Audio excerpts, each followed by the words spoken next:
Hey YouTube, Mr. Terry here, coming at you with the first video travel vlog, we'll go ahead and call it that, for our first sort of little expedition and beginning the new travel documentary series that hopefully you saw the announcement for, tentatively right now calling it History on Location. So we're getting ready. It's late night right now. We're getting packed up. Going to be heading out first thing in the morning. And we're just packing up right now. So let's see. What do you need for a history teacher to not die in the harsh elements of the American Southwest? Because that's where we're going to be heading. Well, let me show you. All right. So first thing you got to do is get your pack. Unfortunately, I have not been able to use my awesome travel pack for a few years, at least for this kind of trip. Got this thing when I spent about a month in Europe. It's an awesome bag. I love this thing. Made by Gorilla Packs. No, they're not sponsoring, but this is great. This is called the Airporter. If any of you are doing backpacking in Europe or something like that, this thing's awesome because it has the dimensions that work really well for being able to be a carry-on and that sort of thing. But it's also got multiple parts, and I really like this backpack. So you've got all the stuff you need in here. You got just pocket after pocket after pocket. And then within that, we got like backpackception here, because what you can do here with this bag, which is very cool, is you got your day pack.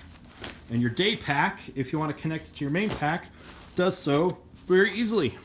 You get your straps, you plug them in, and now you got your pack. And if you want to get even more into more packs, you can get your next one. You can put your tech equipment. This one will have the iPad with it, so we can keep in contact and all that stuff. But anyways, that's what we got. We are not going on an airport or on an airplane, but I love this backpack. It's awesome.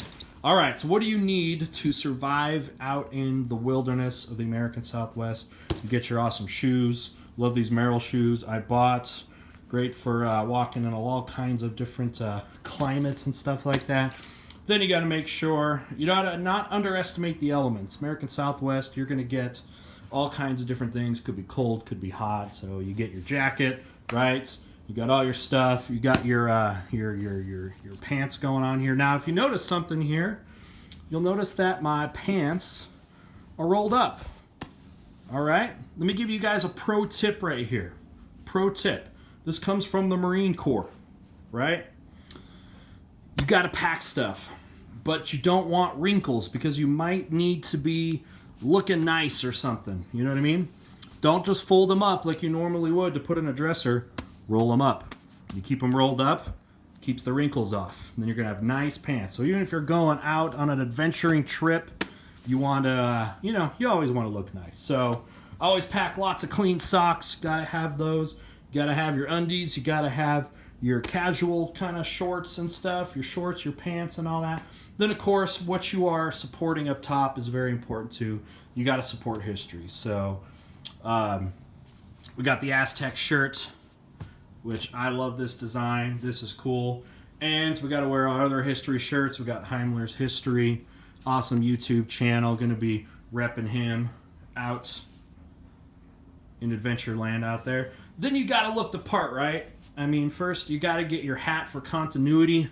The old wolf hat you guys see me in. I think we're going to take this thing on the road because why not? And you got to get your cool adventure Indiana Jones pack going on, right? All right, well with that, that's all you need, right? Well, we'll see. All right, check back in with you guys in a second. Oh, by the way, last thing you got to bring is your sleepy puppy. All right, guys, we're officially on the road. So we're going to go into the American Southwest. We'll show you some of that as we get a little bit closer there. But got the crew heading down. Got some really cool environments here that you're going to be able to see a lot more of the history about, specifically with pre-Columbian Native American groups. And you're going to be excited to show you this, but let's take a look at what we see. Doesn't look like much now, but things are going to get redder as we get further into the Southwest, specifically in southern Utah, kind of south central and southeast area, we're going to be able to see things from the famous Anasazi tribe and other tribes that came and lived in these harsh climates for centuries. And looking forward to sharing that with you guys. One of our little stops here as we're finding more callbacks to that time period of Native American history as we're kind of going through more of central Utah here. Basically, the further south you get, the more you're going to see of that kind of thing, where reference to kind of these peoples, and often, you know, with the history too of the mixing of settlers out here in the American West, and then the Native American histories, when these histories get intertwined, and, you know, of course, end tragically for the natives involved. The settlement of the American West is still very much discussed and preserved in these areas, as these early people, as you can see with industrialization here, of getting mechanized things like logging and of course mining and stuff like that. And you see it preserved. This is called Fairview, Utah, where a lot of this again is being preserved. So you're seeing interesting mix here of, you could call it colonialism, industrialism, Western expansion, all of these sorts of things, of these different societies are crossing each other, different time periods are crossing each other. It's right at that crossroads of kind of the modern age and kind of an older age. To add some more historical context of what you also have in here, in Utah, you know, the history is, if you are not aware, very well tied to kind of the history of the growth of the Church of Jesus Christ of Latter-day Saints, who, or the Mormons as they're called, often called, is an interesting part of this history. So you see the growth that these people are doing. These people came out here, out west, into places like Utah and again Arizona, the American Southwest, and at a time when it was not part of the United States. And part of the intention of this was the early Mormons were feeling persecuted, were being persecuted by the United States, and the idea was to come west, because at that time this was not a part of the United States. This was, well, technically part of Mexico, more of an unsettled area, but of course still the remnants of ancient descendants of Native Americans, right? And what was happening here is, yeah, they were leaving basically the United States, and with this kind of early industrialization, we're basically trying to create a separate community from the United States. Now, what ends up happening, though, of course, is Mormons started settling into Utah and this region in the late 1840s. Now, what ended up happening is the United States kind of caught up, because after the Mexican-American War, this area all became now under control of the United States. So after very briefly sort of leaving the United States and starting, as you can see, they're starting to colonize, they're starting to industrialize and trying to become independent. But what ends up happening is they just get back reabsorbed back into the United States, and that era or idea of maybe a new nation or whatever it is that they were trying to do here basically dies very, very quickly. So as part of our expeditions out here, we're also getting a little bit of personal history, if you're wondering where the Terry bloodline comes from. And over here I have, out here in this region of central and southern Utah, was an early branch of Terrys that came down here and settled this region. And some of the oldest Terry cemeteries or graves you can actually find are in this area, which I'll show you.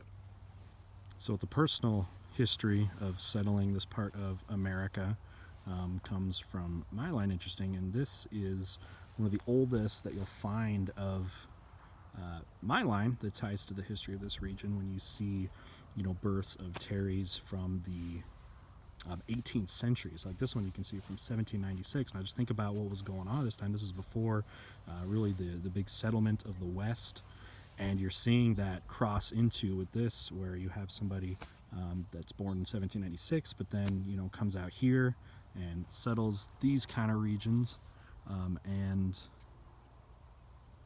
puts a 90 years into life, and ending in the 1880s here.